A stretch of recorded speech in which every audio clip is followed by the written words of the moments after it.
silent health crisis. And you'll never believe who's at risk. You live in the bubble of no responsibility, a magical pocket dimension where you can do whatever you want with relatively few consequences. Don't waste the gift of youth. Enjoy your games. Gen Z, and especially gamers, spend more time sitting than any generation before it. Hours stuck in a hunched, static, high-tension position. My ortho brain is screaming out loud, bro. Can you hear it?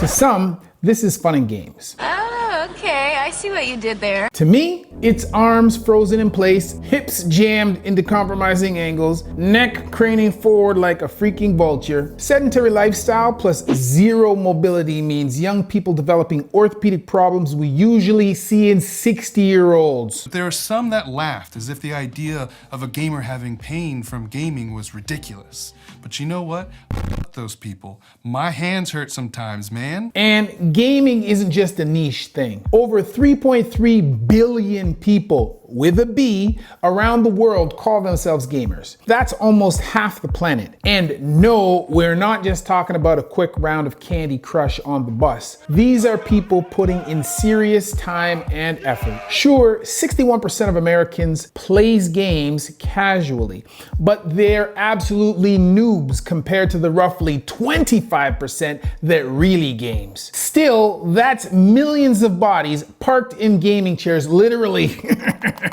locked in every single day. You've been live for 3 years? I've been live for 3 years straight. No, yes. you're lying.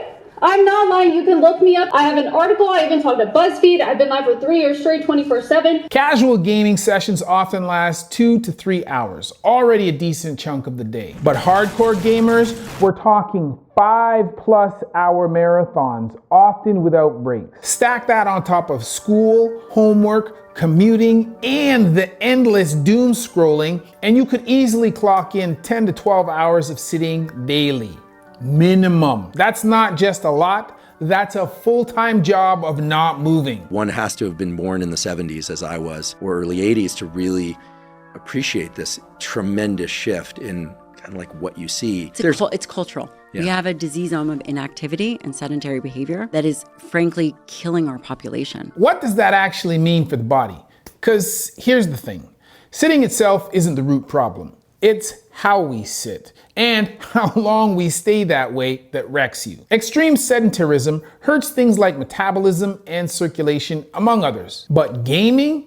Yes, gaming creates its own unique flavor of physical stress. You're trapped in bad posture, barely moving your whole body, while the few parts you do use, thumbs, wrists, shoulders, are stuck in tight, repetitive loops. Over time, that combo leads to serious muscular imbalances, joint stress, and eventually degenerative issues, and even perhaps nerve damage. Even the pros are feeling the heat. Esports teams are hiring full-time physios just to handle chronic pain, joint injuries, and burnout, all just to keep their players in the game. From wrist braces to spine stretches, the industry is finally facing facts. You might be leveling up in the game, but IRL, your health bar is taking real freaking damage.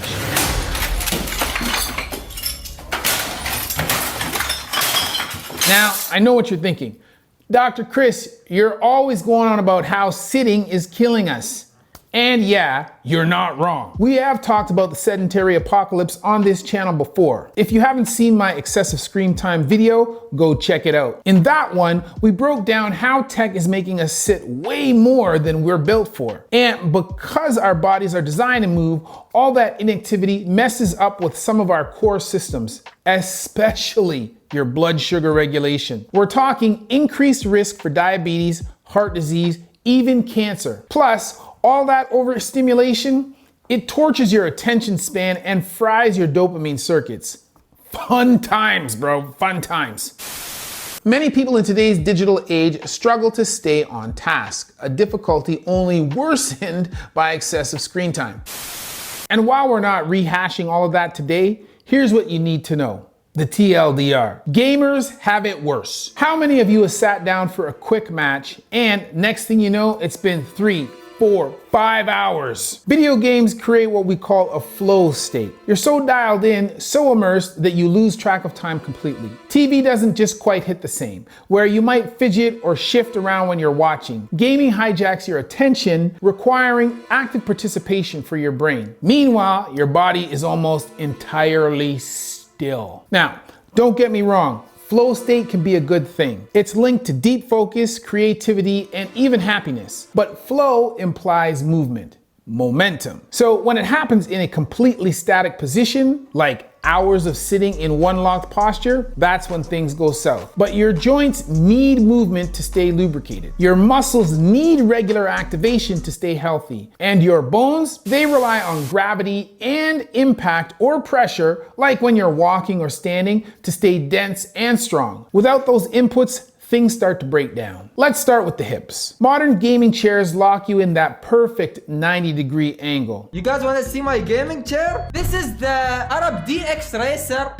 6000 limited edition. Here's the reality. When you don't move your hips, the joint starts to degenerate. We're talking early arthritis, decreased mobility, and stiffness that creeps up on you over the years. In one study, people who sat more than 7 hours a day and barely moved had over 6 degrees less passive hip extension compared to more active folks. That's one of the first signs your hips are literally locking up. And it doesn't stop there. Sitting starts a whole chain reaction through your body, and the domino effect essentially reshapes you. First up, muscle imbalances. Your hip flexors, like the psoas, they get short and tight. Your glutes, basically stretched out and lazy. Your core, offline. Now you've got a body that can't generate force where it's supposed to.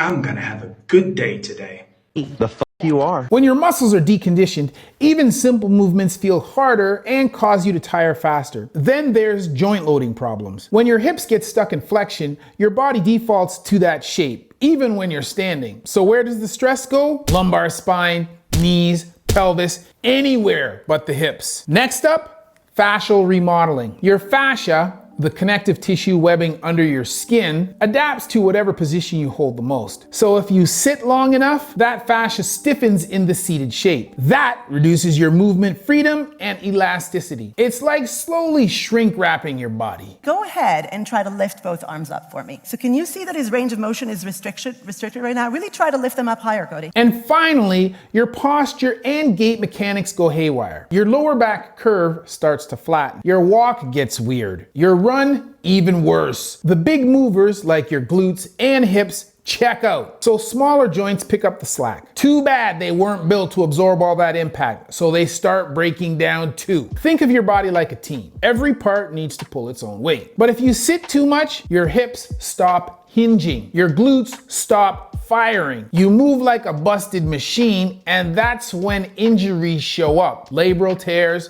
early arthritis, spinal compression. And before you say, okay, but I hit the gym, I exercise, this doesn't apply to me. Let's clear that up right now. No workout erases the effects of sitting 10 hours a day. You especially can't outlift a sedentary lifestyle. It's not about being weak. It's about how you're using your body.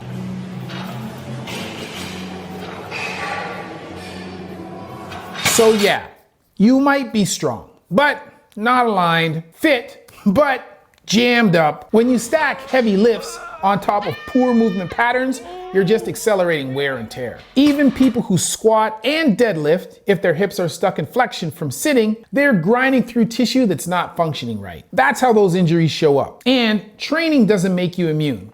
If anything, it exposes the problem faster. And here's the part that's even more alarming, especially to a surgeon like me. We're seeing younger and younger patients coming in with hips so degenerated that the only fix is replacing them. And yeah, surgical tech has come a long way. And no, your hips don't need to be completely destroyed to qualify for hip replacement. Even milder cases of arthritis are getting greenlit these days. First thing that everybody would say is, You're too young for that. More than 6 months after surgery, I'm pain-free in my left hip, even bouncing around like a kid. But here's the truth. Fixing hips with metal is easier than fixing the root cause. But that doesn't make it smart. We're not broken because we need new hips. We're broken because we sit too much, move too little, and wait until things are falling apart to do anything about it. Okay, enough of me ranting for the millionth time about how inactivity is slowly destroying our bodies.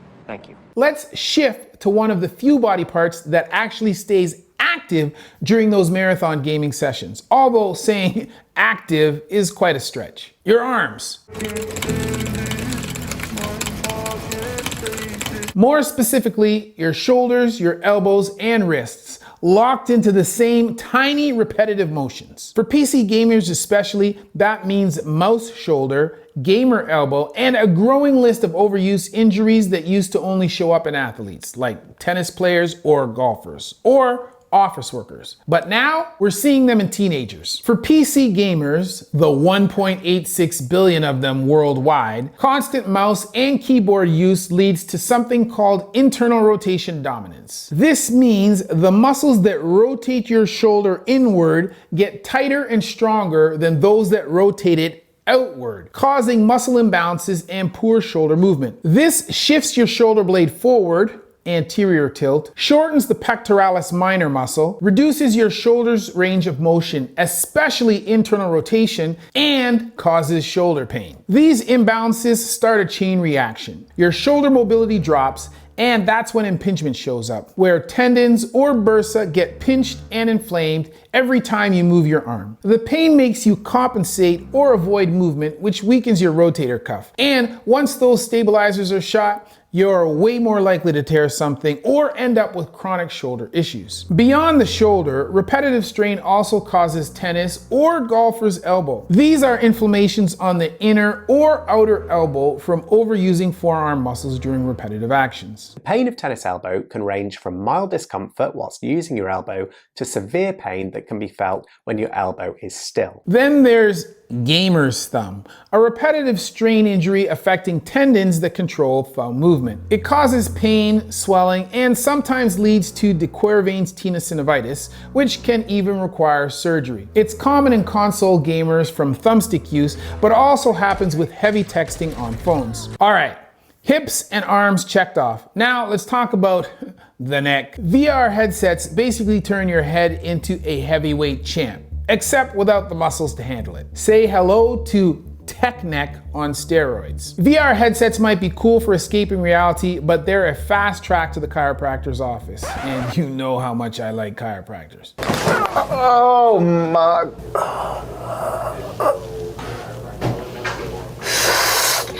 When you're deep in VR, it's easy to crane your neck forward, twist awkwardly, and hold weird or unbalanced positions for way too long. This can lead to serious issues like cervical strain, where your neck muscles get tight, sore, and just plain tired from holding those unnatural poses. Then there's forward head posture, which is basically your head jutting forward relative to your spine, putting extra stress on your neck and messing with your muscle balance. That constant tension combined with repetitive twisting and torque can cause disc herniations, when discs in your neck bulge or rupture, leading to nerve pain or weakness. Hold on, what if I dunk it? Oh, fuck. Ah!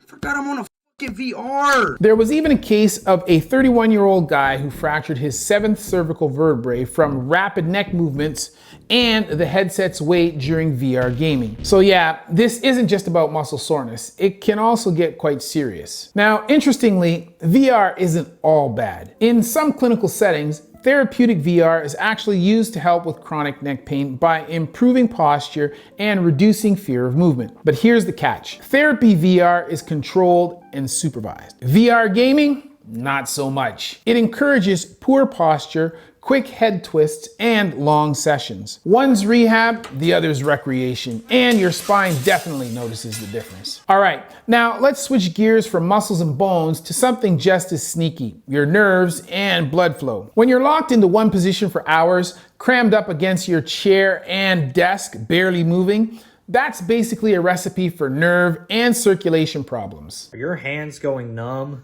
after you play video games or while you're playing video games? You might be thinking it's carpal tunnel syndrome, but it may not be. First up, gamers love resting their elbows on desk edges. Sounds harmless, but it can compress the ulnar nerve running right by the inside of your elbow. This is called cubital tunnel syndrome.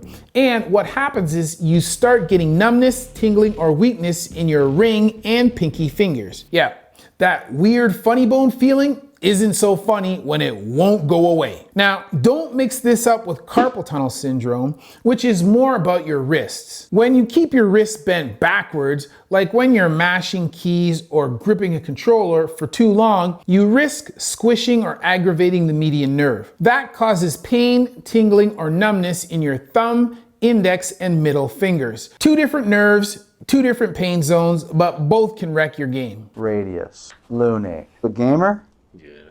I feel it. How can you tell by my hand? I can feel it. Most of the time, things like splints, physiotherapy, or meds can help, but if it's severe or doesn't get any better, surgery or cortisone injections might be on the table. Carpal tunnel 1. I now wear these on my hands, and honestly, I've never felt better. And let's not forget about the legs. Sitting deep in those tight hip angles all day can irritate or squish the sciatic nerve, leading to that sharp radiating pain down your leg. Hello, sciatica. Sciatica is the term used to describe pain along the distribution of the sciatic nerve from the lower back and radiating down the leg. And of course, don't forget deep vein thrombosis or blood clots in your legs. If you're sitting in the same position in a sedentary manner for many hours on end, the incidence of blood clots in your lower extremities increases dramatically. And here's a nasty bonus. Sitting still for hours slows down your blood flow. Normally, moving your muscle helps pump blood back to your heart. You should be moving every 20 minutes, half an hour. And it doesnn't necessarily mean, I gotta do a workout. No, it could be as much as you getting up from your chair, doing a couple stretches, and getting back to it. Inject movement throughout the day. When you don't move, blood pools in your legs, increasing vein pressure and over time causing varicose veins or worse, chronic venous insufficiency. Basically, your legs get mad and start acting up. And while blood clots in your lower extremity may not be a major problem, if they break off and then travel to your lungs, now we're talking about pulmonary embolus, and that could mean death. So what's the long-term damage from everything we just covered? Because this ain't just a little post-game stiffness. We're talking real, lasting changes to your body. And that's just the structural stuff. Because when your body's locked up and inflamed all the time, your brain isn't exactly thriving either. Now, we're not going to turn this into a deep dive on how being online affects mental health.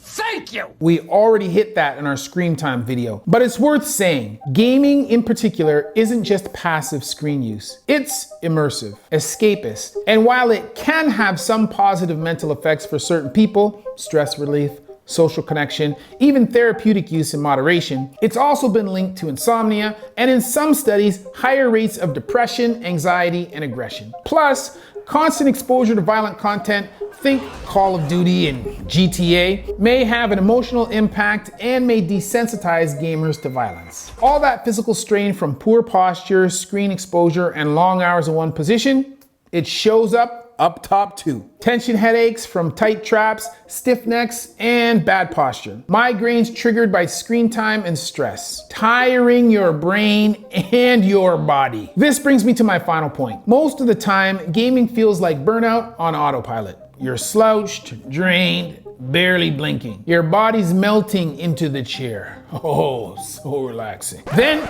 boom, something happens. A kill, a jump scare, a buzzer beater goal. Your whole body spikes like it just got struck by lightning. I wish I had a thing that honestly showed my heart rate. I need to buy like a Fitbit or something and connect it to the screen, honestly. I think this is how I would do this in real life too. I'm gonna run through the house and just like adrenaline through the house.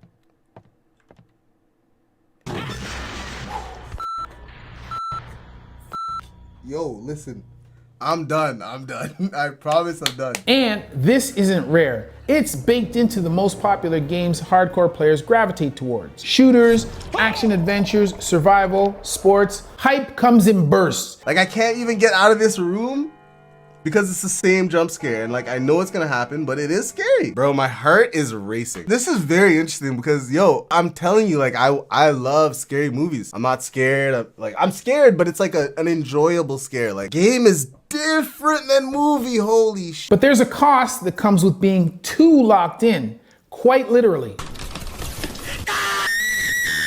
Especially in online competitive games, players barely move during these intense moments. And if you've ever seen a teenage boy on a win streak, trust me, I've raised a few of them in my own home. Make one sudden move and they'll bite your freaking head off. Don't mess with the game. Locked in equals neurological overdrive plus physical immobility. In those Super Saiyan gaming moments, your nervous system goes into overdrive. Cortisol spikes, adrenaline surges, your heart rate climbs, dopamine floods your brain. Your body thinks it's go time. The fight or flight switch is fully flipped, but your body barely moves. In the real world, that kind of nervous system activation comes with movement. Sprinting, dodging, fighting, escaping. The stress gets discharged through action. But during gaming, that energy gets trapped. It's like hitting pause on the lightning bolt. Your posture and muscles lock up, and all that tension just sits there, like a freeze frame of stress. This is where it gets dangerous, orthopedically speaking. When your muscles contract under pressure without ever releasing, that builds chronic tightness. Over time, those tension patterns get locked into your body, like muscle memory. Neck, shoulders, and hips stiffen into hyperactivated postures. So, to all my gamers out there, game responsibly. Just because you can sit still for 6 hours doesn't mean your body wants you to. Don't move your character more than you move yourself. Stretch, breathe, unclench, because no amount of XP is worth trading in your joints for a respawn. And if you're wondering what to actually do about all this, let me put you on to something we preach at my gym. Movement snacks, bro. Movement snacks. Like little bites of movement every 15 to 30 minutes. Ideal for gamers. You don't need a full workout. Just stand up, shake it out, give your body a reminder that you're not a statue. Try this. Get up and do some hip circles. Grease the joints a little. Do some arm rotations, back bends, and open up your chest against a wall. Reverse that desk hunch. And of course, don't forget the wrist stretches. Your thumbs and forearms will thank you later. Thanks for joining me on this discussion about gaming and esports injuries. If you have a comment, be sure to leave it below. I'm on a personal mission to build the biggest army of intelligent people who care about health and who want to learn about human anatomy and injuries. If you are down with that mission, then comment Intern Army below. Don't forget to follow my gym, Human 2.0 Fitness, for free right here on YouTube, where we post content that helps you move better and prevent injury. Or its sister channel, Human at Home, where we show you how to be healthy in the space where you live. Otherwise, as always, that's been a word from Dr. Chris Raynor, not your everyday ortho, where we see one, do one, teach one. Ho, ho, ho, ho, buddy! Headshot!